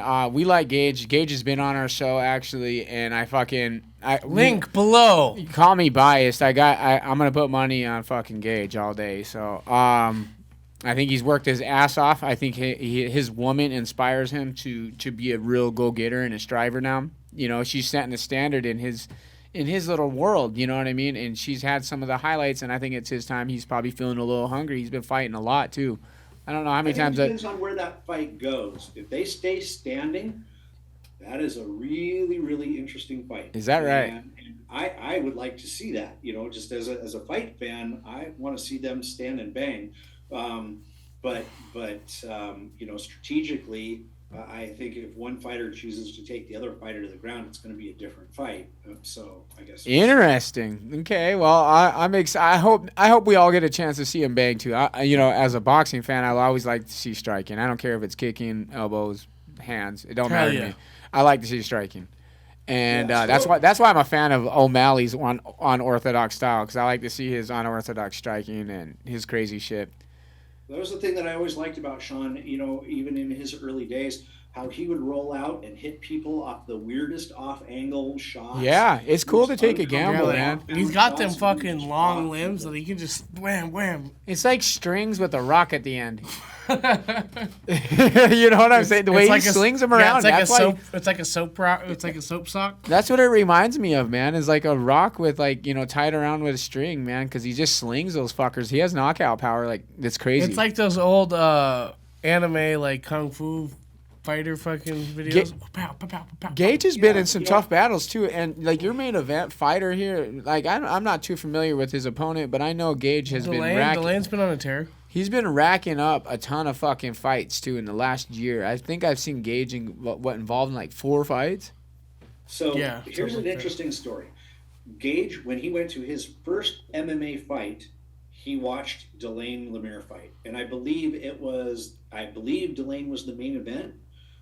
So that's how long Delane's been fighting. So when it comes down to experience, Delane Lemire has a lot more experience than Gage, and Delane was one of Gage's kind of like. They're actually coming on this show as a pair. You don't know this actually. This is breaking news. This is breaking. We haven't told anybody this yet, but we already have a pair to promote your show. We got the pair of them coming on a virtual, and they're going to talk their Gage game. is going to be on the computer. Delane's actually going to drive down and join us in the studio. So that is awesome. Yeah. I'll call it right now. What you guys are going to see is mutual respect. You're going to see sportsmanship and mutual respect out of those two. If they talk any trash at all, it will be in very good spirits with smiles. And you know, which is. I'm glad to see it, but there is nothing more fun than watching Gage talk trash. He is the gangly gangster. That kid talks trash like. He's funnier than fuck too, actually, man. So he said he's the funniest fighter. He said he quotes himself as the funniest fighter. So he's gonna be joining us virtually, and then it sounds like we got Delane coming in the studio. Yes, that's news to me. I didn't know about Delane, but that was in the chat, dude. I must have missed it. He's going to be joining us in studio in hand. So we're going to be promoting your show already. Whether you gave us a media pass yet or not, we were already ahead of you. We were going to bring it up on your show. Anybody that's doing Fight TV, I hope you guys pick up the Billings card too, because that's the return of Shane Victor. And, you know, Shane was one of our premier Billings fighters and was really doing well for us. He held the title in our amateur division. He had some health issues. He's now been completely medically cleared, and he is in the best shape of his life. He's been training like a monster, and he's always worked out hard. Always. It's a lifestyle for him. If that was your invitation for us to come down and do the Billings show, I don't think we have any objections. What about you, Levi? Come on down, guys.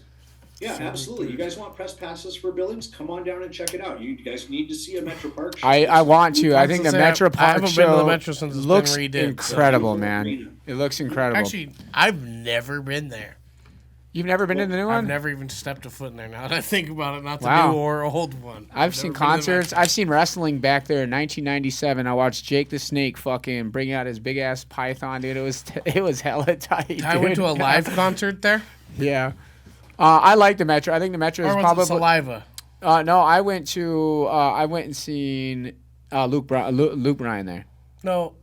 As a kid, it was like Saliva or Oh, yeah, I don't remember, bro. I don't know. Mom knows. Last concerts I saw there was Marilyn Manson and Rob Zombie. Oh, lucky, man. Yeah. We're tool heads, man. No, I saw Disturbed after that. So those are the last concerts I saw at Metro. I did see Brock Lesnar wrestle in Metro. Really? Badass, man. I wanted as a college kid or what? No, WWE was there, man. I wanted to see that shit, dude. Okay. It's cool that fucking stadium it's come a long ways, actually. It's actually a really nice stadium now. Well, and I hear plans that things are going to be happening in Great Falls with the new arena. I don't know if that. That is 100% true, actually. It's kind of on that's pause. A 5-year plan for here. It's kind of. It's been approved by our community, and we're going to be wrecking the entire stadium and building a new one. Is what it sounds like. Some mega stadium. We just got that new Olympic pool built, or they're building it at Lions Park. That was first, then the arena was second. So yeah, and they already touched ground over here. So it's probably, and they just redid the whole fairgrounds fencing system and the racetrack. So they're getting ready to do all that. Yeah, the grandstands just got redone like a year ago. So we're getting there. I got a question for you, before we get too much further, I do want to do one announcement that I'm announcing officially here first. Exclusively. Weekly Bust exclusive. Yeah, and unfortunately, it's not a happy topic. Oh, shit. Our Fight for a Cause benefit, this particular show, is for the family of Gerald Grigori, to support his family with his burial costs, and they're looking at a big fee to take care of him. It's not cheap to do all that's that. Incredible.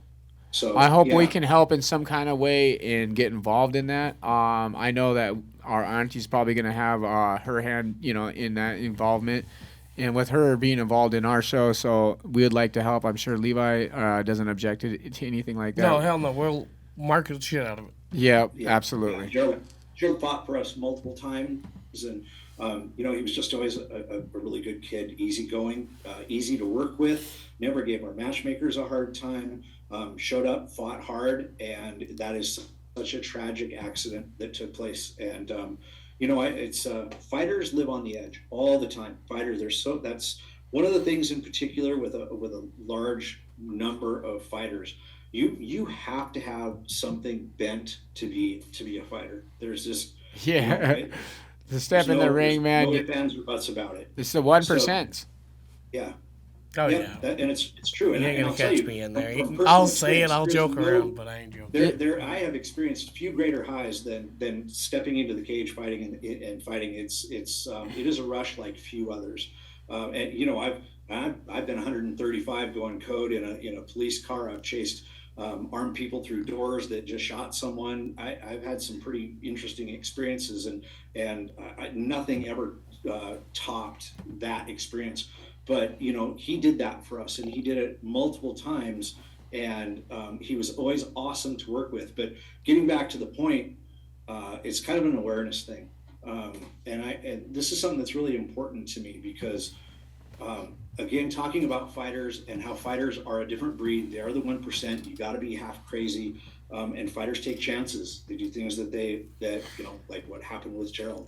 And I just would really ask everybody out there to take a second thought about chances that they might take in their life, things that they think are going to be harmless. whether it's something involving a car or a motorcycle or a firearm or, just taking unnecessary risks. Because if you tempt fate enough times, eventually fate will take you up on it. Yeah. I've seen it way too many times with my law enforcement career, and I just hate to see a situation like this where someone leaves, 3 kids and a new wife, and it's a tragedy, man. It's a tragedy. 100%. And I think Gerald would want that to be said. So, but his family really needs the help, and so we're going to step up and do that. And we're going to honor his memory because he was a really good person with a really good attitude. He was a tremendous friend to some of our fighters. Just really close to a lot of people, and I think it's a big loss for the community in general. Yeah, man. It's such a sensitive topic, and at first we didn't know because we were hearing conflicting stories, and so we also I want to mention that if you guys are having, because there's a lot of fighters that go through mental health and shit issues. If you guys are having any mental health issues or you need a friend to talk to, our DMs are always open as well. Yeah, and there are resources out there. Nobody has to go through anything alone, and that was not the case apparently for this individual situation. Right. But it looked at a lot, and I have heard recently a lot of talk about a few different fighters that are struggling with it and that have considered it. And I have to say, guys, there's always fight. Yep. You don't have to fight alone. And that's our phrase for fight for a cause, is that no one fights alone. And there are people out there that want to help out. My telephone number is public. It's out there. It's on our webpage. It's on Facebook. It's everywhere. Call me. I don't care how late it is. I'm happy to talk to anybody about anything, and I don't judge. I've made too many mistakes, gone through too many hard times in my life. I am never going to sit in judgment of someone, and I'm always happy to listen and be there. Yep, and that goes for us as well. We always say that you don't have to feel alone. We're always advocates for mental health awareness, especially on men's. You don't have to be ashamed. You don't have to be quiet about it. We get it. It's becoming more. It's not cliche anymore or taboo. It's real. We're sick and tired of losing our friends, our brothers, our fathers. Men's mental health is not talked about enough. So definitely, if you have any problems, or maybe you just need a friend to talk to at some point, and you don't have no one else to reach out to, make sure that you can reach out to us. Make sure that you know that. I think these are really uncommonly hard times for a lot of people too. These last 2 years have been really, really difficult with COVID and post-COVID and all the shakeup and everything that's happened. Oh yeah, man. I think mental health dramatically has taken a decline, especially, Montana's already one of the #1 states for suicide alone and mental health in general, not just for men, but in people in general. It's a really hard state to live out. We had the seasonal depression and all that.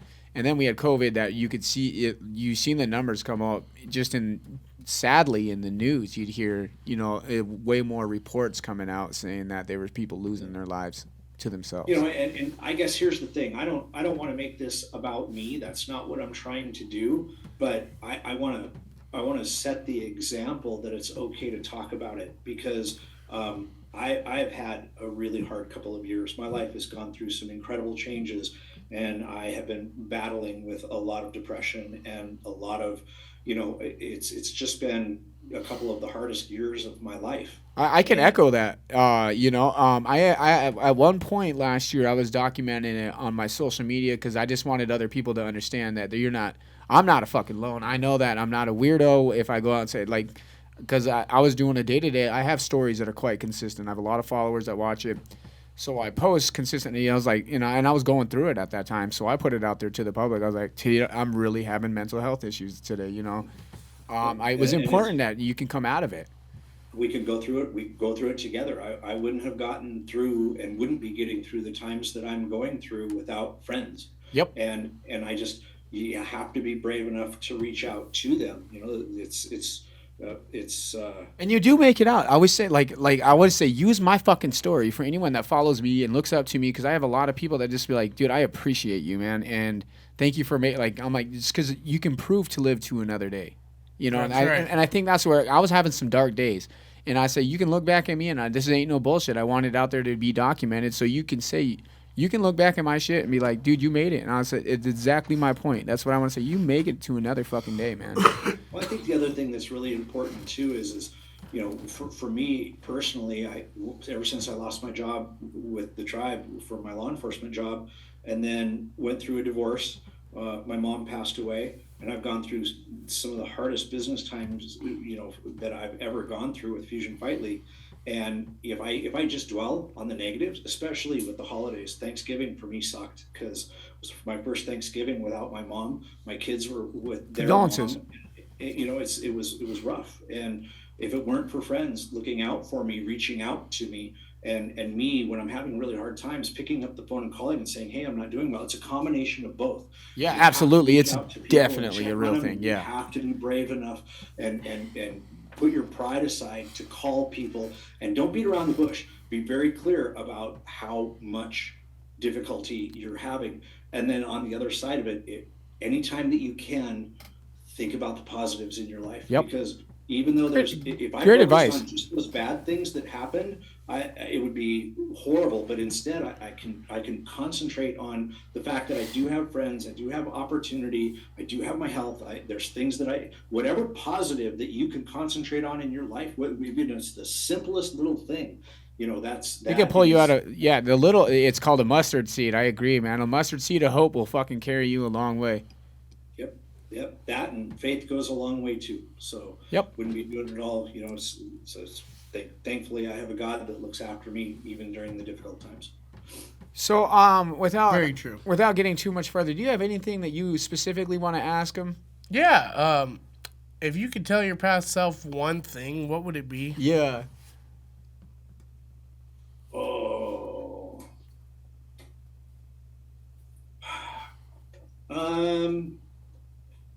I'm going to answer that in two parts. First part is kind of a reoccurring theme with me. I've come to realize that there is no such thing as a comfort zone, or that comfort zones are overrated. Abandon your comfort zones. If you are a person who wants to achieve something, if you have dreams and desires in your life, break out of your comfort zone, and because nothing grows in a comfort zone. So don't be afraid to step out there. Don't be afraid to fail. Just every time you fail, you just got to try again and never give up. That's one thing that I would say. And then this is probably not the best one. If I could go back, and that's been a reoccurring theme with my life. So that's not anything that I would change. That's something that I currently do. If I had to tell myself something to change, I'd like to say take less shit. Stand up for myself a little bit more. That's not always the right thing to do. So what I'm working on instead of taking less shit is giving up control of things that I don't have any control over. There you go. I love that advice, man. Outside of my control. So that's really the thing that I'm doing a lot of work on myself personally, trying to have better character, develop better character, and just be a better person. So that is the thing that I'm actively working on the most. Being a student of life. Yeah. Really clearly differentiating between the things that I do have control over and doing a good job with those things, and the things that I don't have control over, give them over to God and let him do what he's going to do, and let it work out the way that it's supposed to, and know that it's going to work out. Even if it's not what I wanted or what I asked for, it's going to work out the way that it's supposed to. And in the long run, it'll lead to better. And that's what I would go back and teach myself at an earlier age. Hell yeah. What about you, Levi? Same question. Tell my earlier self. Yeah. Anything you do, take it more seriously. Really? Yeah. To take life seriously? More seriously? Yeah. I don't think I ever heard that. Okay. Cause I've been a fucking menace my whole life. So. Do you know what mine would be? Be a better student, man. I felt like I was unteachable at times, and just simply because I was a destruction. I was an agent of ignorance. I felt like I knew a lot more than I did at the time, and I wish I was a better student. So if I could go back and tell myself, I'd say fucking pay attention a little more and be a better student. Hell yeah. Things. Yep. Very good things. Life is, you get out of life what you put into it, and if you walk around just oblivious to trying to make yourself a better person and just being satisfied with who you are, that really hampers your growth. But if you're truly willing to look in that mirror and really address the things that go bump in the middle of the night. Not what you want people to believe, but the stuff deep down that you really know is true. And just really work on trying to make those things better and go back and make it right with the people that you wronged. That's a few years back, I made a post. I know that I'm the type of person that there's two kinds of people out there in the world. There's people out there that like me, and then people out there that really don't like me. And there doesn't seem to be much middle ground with me and my personality. People either love, they really like me, or they really hate me. I can third it. Yeah. Some people love the podcast. Some people hate it. Yeah, I just think when you're brave enough to do shit that we're doing, man, that's the kind of environment you really do have, that kind of two-way street here.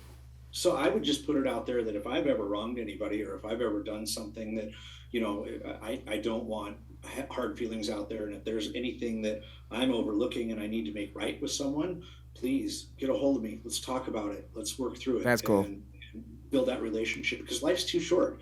It's, I think I guess the last thing that I would say is we really have to value the person who's sitting next to us and the people that are in our lives, because tomorrow's not guaranteed, and they can be stripped away from our life just like that. And nobody ever expects it, unless you're dealing with a family member or a friend that's dealing with a terminal illness, and then you kind of know it's coming.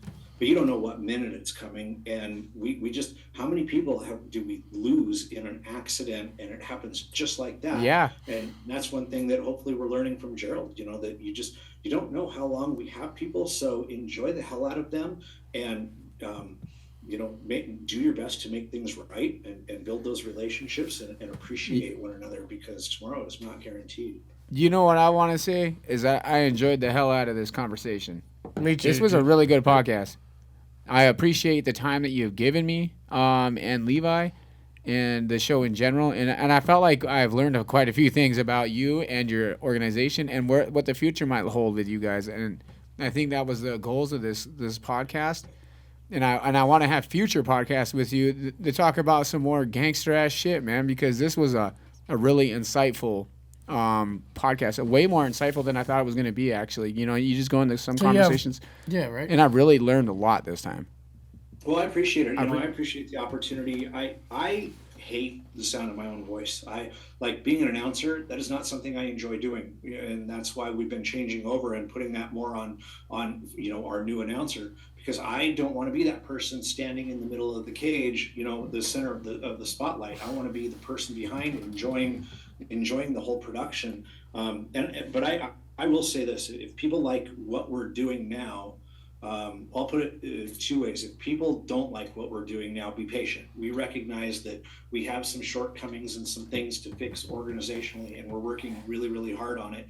But if people like what we're doing, I will say you have not seen anything yet, because what we have coming in the future in just improving our quality, it's going to be significantly better. Hell yeah. I'm excited for it. I'm all for it, man. We're here for yeah, exactly. We'll be in touch. I'm gonna put our invitation into a huge maybe about seeing you down in Billings. Because we usually take Christian's car, and he's not here, so we got to talk to our. We got to talk to our other guy, Christian. He's on a trip right now. He never takes vacations without us, and he did this time. And we're gonna touch bases with him and see if we can put the team together and head down to Billings. And we'd like to see you in person, and we're gonna get some dope ass content if that's the case. And we want to have you on soon, and maybe we can have you chime in, Mr. President of Fusion, when we have Gage and Delane on. Oh, yeah. That would be awesome. I would love to. I think we're going to do that next Saturday. Yeah, I think we're doing that next week. I'll help you with some of the arrangements. So if I can, are you guys doing that on Saturday? I believe so. I believe so, maybe, possibly. If that's the case, you'd be here. Oh, so yeah, that would be neat. You would need to reschedule that or do it from maybe. That is next Saturday. Yeah, we could do a virtual. December 4th coming we could bring equipment and do a virtual pretty much at Fusion. Yeah, you could do it before the show. The show doesn't start until 7. Wouldn't that be fucking insane? That would be sick. Hey, we're not going to discuss all the deets on the show, but definitely I think that is a fucking really good vision, man. Nice. That would be crazy. Thank you for coming on. I just want to say that. Thanks for having me. Hell yeah, man. Yeah, so let's be in touch. Thank you for coming on the show, and your episode will be out probably in the next few days on YouTube. So you can refer anyone that you have over to the YouTube. And we have to put G's out, then we'll put yours out. Yeah, we'll be flooding Christian's 2 got episodes things to back do. to back pretty much. So yours and G's will be coming out at the same time, which is dope because we got Nelson on G's episode. So we have 2 top dogs of their organizations back to back. Nice. Well, I appreciate it. Thanks for the time, guys. I really appreciate it. Thank you. You too, man. And with that, we are The Weekly Bust. Boom.